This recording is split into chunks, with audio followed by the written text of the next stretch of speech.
So let's just dive right into this because it's a fascinating market puzzle. Picture this, it's early 2026. The chatter about a market crash is getting really loud. But here's the thing. Instead of just trying to guess the timing, a really sharp quant trader asks a much deeper question. He asks, can we predict the events that actually caused the crash? Can we see the story before it even hits the news? And honestly, that one question is what kicks off this entire wild investigation. And there it is, right? That's the exact question that got this whole ball rolling. Can a really sophisticated AI system do more than just predict a price? Can it actually see the gears turning behind the scenes? The events that shape the market? Look, this isn't about getting a hot stock tip. It's about getting a map of the entire battlefield. And the first piece of territory we decided to map out? Copper. Okay, so we start where pretty much everyone else does, with the story that everyone's telling. And in early 2026, the story about copper seems crystal clear. I mean, everyone is talking about this massive, impending supercycle. The logic is simple, right? The world is going to need a ton of copper for all the AI data centers and, of course, the EV revolution. And the big fear is we're just not going to have enough of it. And on the surface, the evidence for this global shortage looks, well, it looks undeniable. The narrative is super tight, the logic seems perfectly sound, and all the big players are pointing to this one key global benchmark for all the physical metal inventory. And what that benchmark shows is pretty alarming. The number that everyone was pointing to was this: less than 160,000 tons of copper sitting in the London Metal Exchange warehouses. Now that might sound like a lot, but in reality, it's barely a few days of global consumption. It's basically the inventory equivalent of a global supply chain that's running on fumes. So this one little data point seemed to confirm the entire shortage story. Case closed, right? Well, you probably guessed it, not so fast. This is where our investigation really begins. Because in any complex system, the obvious story, the really easy narrative, it's almost always incomplete. There's always a loose thread hanging somewhere, and our job is to find it and pull. And boy, when we start pulling on that thread, the whole narrative just completely unravels. This isn't a simple story about scarcity at all. It's something much, much weirder. It's a story about a metal that seemingly broke the laws of physics.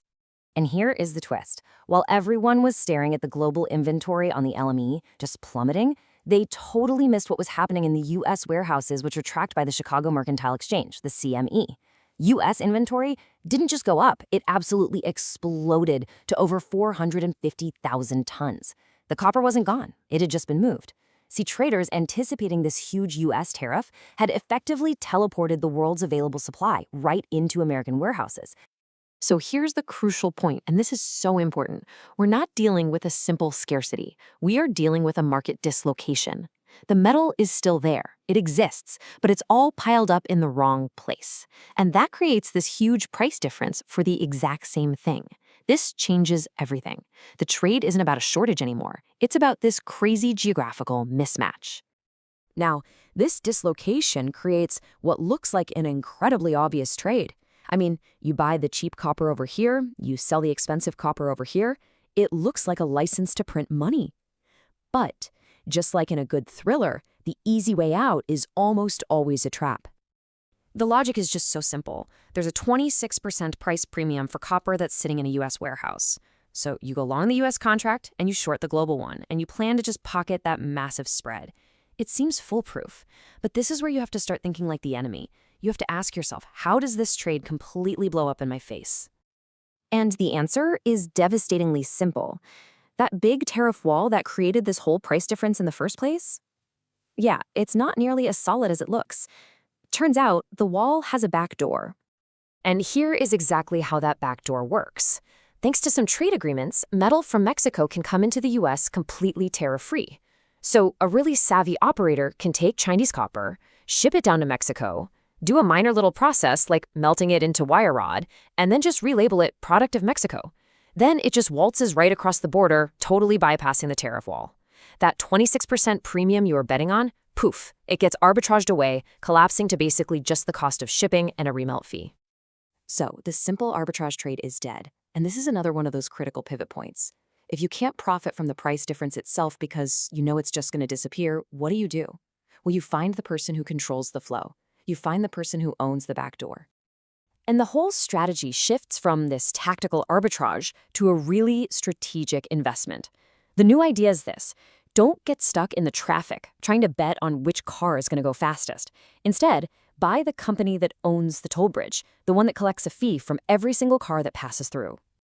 And that toll bridge is a company called Southern Copper, ticker SCCO. I mean, they are perfectly positioned for this. They mine copper in Peru and Mexico, they refine that metal in Mexico, and then they sell the finished product into the high-priced, tariff-protected U.S. market. They don't just benefit from the arbitrage, they are the arbitrage. It's built right into their business model. Now, we could stop there. We found our company, it embodies the trade perfectly. But a really thorough investigation has to look for every possible way this could go wrong. And there is one final, massive risk that's hiding in plain sight. It's not in the mines, it's not in the smelters, it's hidden deep in the financial plumbing of the market itself. Hey, remember that 450,000 tons of teleported copper that's just sitting in U.S. warehouses? Well, it doesn't sit there for free. Traders had to borrow a ton of money to buy it and store it. And the annual interest cost, what they call the cost of carry on that metal, is a staggering $250 million. This introduces a really scary concept called financing fragility. And this brings us to the absolutely crucial question. What happens if interest rates stay high? Or what if they go even higher? That $250 million annual bill becomes completely unbearable.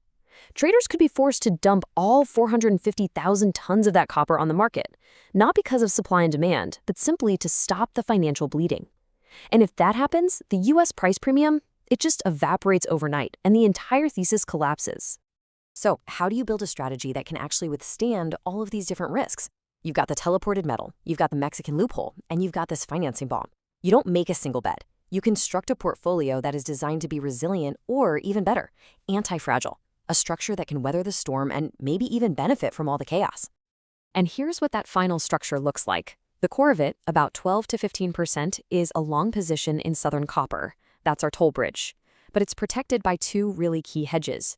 A short position on the Chilean peso, that hedges against political risks like, say, new mining taxes. And then a small short position on LME copper futures. This is great. It actually hedges against the original story being right. If a real global shortage does happen and prices go through the roof, this hedge pays off.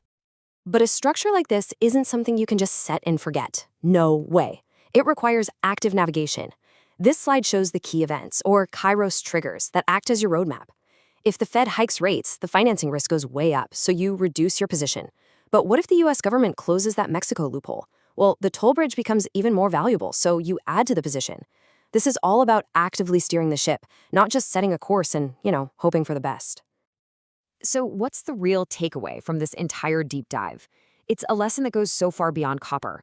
It's that the simple, popular narrative in any complex system is almost always missing crucial pieces. The real edge, the alpha, it doesn't come from predicting the future. It comes from finding the incoherence in the present, finding those spots where the story just doesn't add up. And it all just comes down to this one idea.